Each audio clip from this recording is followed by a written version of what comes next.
Kuwait, they live like kings. The poorest person in Kuwait, they live like kings. And yet they're not paying. We make it possible for them to sell their oil.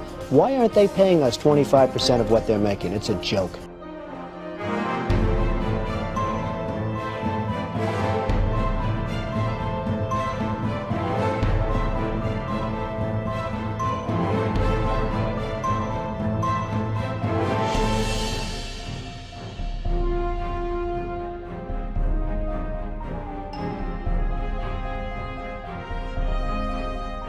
Why didn't we say, we want 50% of your oil forever, or we're not letting you go back in?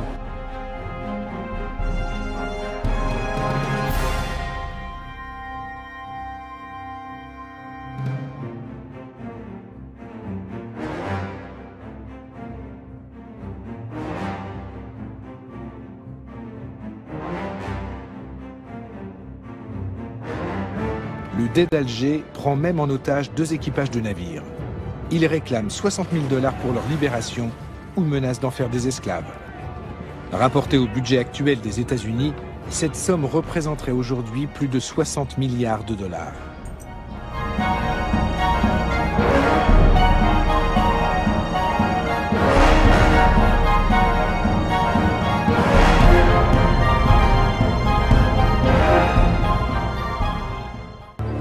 Nous les avons achetés.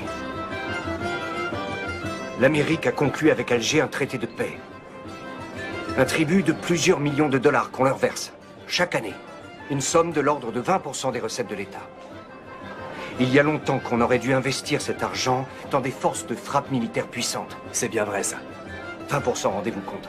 On aurait pu régner sur les océans. De nos jours, il paraîtrait invraisemblable que les États-Unis se laissent dicter ainsi leur conduite.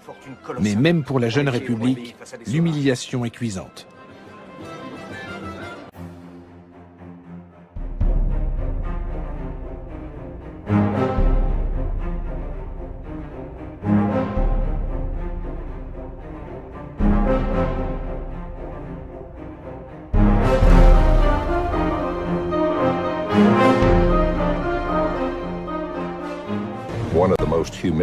En 1795, les États-Unis ont connu un épisode particulièrement humiliant.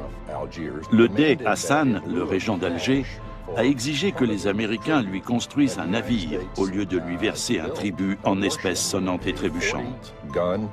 Il devait livrer à Alger une frégate d'une quarantaine de canons doublés de cuivre. Le président George Washington a écrit qu'il en avait été extrêmement mortifié. Mais les États-Unis étaient faibles à cette époque, et le président a jugé que son pays n'avait pas d'autre choix que de s'exécuter. Il savait pourtant bien qu'avec ce navire de guerre, les Algériens captureraient de nouveaux vaisseaux marchands américains et européens.